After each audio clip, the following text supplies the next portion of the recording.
ये 7 नवंबर 1966 धर्म सम्राट स्वामी करपात्री जी महाराज पंचखंड पीठाधीश्वर रामचंद्र वीर जयपुर और पूरी पीठ के तत्कालीन शंकराचार्य निरंजन देव तीर्थ जी महाराज, जिन्होंने 72 दिनों तक अनशन किया था गाय की रक्षा सुरक्षा के लिए। तत्कालीन सत्ता के मद में मदांध स्वार्थांध सरकारों ने केवल यही कहा था कि गाय को राष्ट्रमाता घोषित कर दो, गोहत्या के कत्ल खाने बंद कर दो।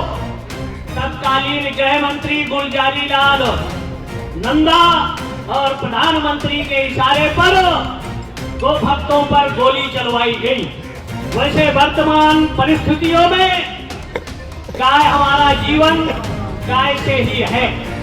ये तो इसी सत्र में नहीं, 2026 तक हर परिस्थिति में एक अध्यादेश गाय के नाम का भी लाया जाना चाहिए, जिससे गौ मंत्रालय का निर्माण हो, गाय को राष्ट्रमाता का दर्जा दिया जाए।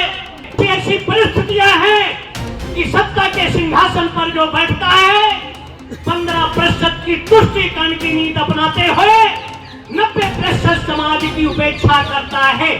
ये परिस्थितियां इस देश में निर्मित ना हो तो उसके लिए हमको अपनी शक्ति दिखाना पड़ेगा कि कम से कम 1 करोड़, अगर 90 करोड़ में हम 60 करोड़ भी संगठित होकर एक आवाज में अपनी बातों को रखें। एक देश 2 कानून नहीं होगा, लेकिन वर्तमान सरकार आने के बाद लेकिन एक 28 दलों का यहाँ गठबंधन बना जो आतंकवादियों का संरक्षण संवर्धन करो।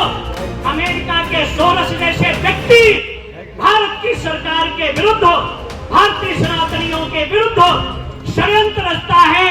आज computer server, mobile device, electronic system, network और डेटा आदि को साइबर हमलों से बचाना एक बड़ी चुनौती साबित हो रहा है। इस पर साइबर फोर्ट आपकी डिजिटल सुरक्षा को मजबूत बनाने के लिए एक प्लेटफॉर्म प्रदान करता है। यह आपको निःशुल्क परामर्श मिलेगा। सहायता के लिए आप www.cyberfort.com पर जा सकते हैं या अपनी समस्या को hello@cyberfort.com पर मेल कर सकते हैं। वो तमिलनाडु का मंत्री, कर्नाटक का मंत्री और बिहार का मंत्री सनातनियों का विष कहता है, डेंगू कहता है, मलेरिया कहता है, जो अपने विनाश का आमंत्रण दे रहे हैं। ऐसे लोगों के लिए जिनको भारत के संविधान में आस्था नहीं, ऐसे लोगों के लिए एक राष्ट्रीय कानून बनना चाहिए जो भारत की अस्मिता, एकता, अखंडता में बाधक बनना चाहते हैं। ऐसे लोगों के लिए देशद्रोह का कानून होना चाहिए। वो खुले में न घूमे, उन लोगों को जेल में डाल देना चाहिए। 62 साल के बाद रिटायर हो जाता है तो माननीय जनप्रतिनिधियों का भी रिटायरमेंट होना चाहिए। और आरक्षण का आधार जाति नहीं होना चाहिए, आरक्षण का आधार आर्थिक होना चाहिए। जाति देखकर किसी की गरीबी और अमीरी नहीं आती है। आप संगठित हो, सचेत हो, एकत्र हो। एक तरफ विधर्मियों ने चालें चल चुके हैं, तलवारें निकल चुकी हैं, आपकी गर्दनें झुकी हैं और विधर्मी आपके गर्दन काटने के लिए तैयार है। पार्टी विशेष के लोगों ने गाय का गर्दन काटा है। गाय को हम मां कहते हैं और मां के पुत्र के रहते गाय का कत्लेआम हो रहा है, गाय की दुर्दशा हो रही है।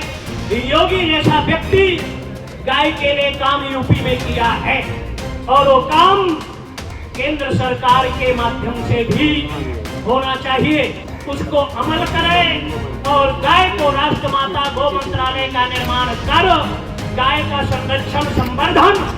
और अगर कोई गाय को काटता है तो आईपीसी सीपीसी के तहत उस व्यक्ति पर गाय की हत्या का मुकदमा दर्ज किया जाना चाहिए।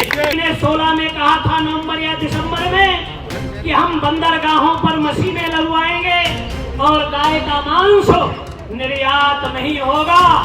तो हम याद कराने के लिए आए हैं कि आपने जो कहा था 16 में बंदरगाहों में निश्चित होना चाहिए गाय के दुग्ध, गाय का खेत, छाछ, इसका निर्यात हो। गोमांस के जो सौदे हैं, जो वादे हैं, वो निरस्त होना चाहिए। विश्व से गोमांस का निर्यात सदैव के लिए प्रतिबंधित किया जाना चाहिए और जो गोचर भूमि अंग्रेजों के काल की 17 लाख हेक्टेयर वो भू माफियाओं से मुक्त होना चाहिए। चाय के नाम पर कुछ जो दुकानें चला रहे हैं, सब लोग चाहते हैं वो हत्या प्रतिबंध हो। कोई ऐसा ग्राम पंचायत नहीं 6,90,392 गाँव में चले गए। 5,38,000 के लमसम गांव हैं, उन गांव में हमारी गोचर भूमि है। वो सरकारी जो माफिया लोग कब्जा किए उनसे मुक्त हो। सर्वदलीय गोरक्षा मंच के जो इस समय संयोजक हैं जयपाल सिंह नयाल और जो भारत के विभिन्न प्रदेशों से जनप्रतिनिधि, जिलाध्यक्ष, मंत्री, संगठन मंत्री, प्रचार मंत्री जो आप सब लोग आए हो, हर प्रदेशों के भगवान विश्वेश्वर, आदिशक्ति जगत जननी परम्बा अन्नपूर्णा और दंडाध्यक्ष बाबा भैरव आप सबको शक्ति दे, समर्थ दे कि आप अपने लक्ष्य उद्देश्य में सफल हो। सर्वे भवन्तु सुखिनः, सर्वे सन्तु निरामया, सर्वे भद्राणि पश्यन्तु मा कश्चित् दुर्भाग् भवेत्। धर्म की, अधर्म का, प्राणियों में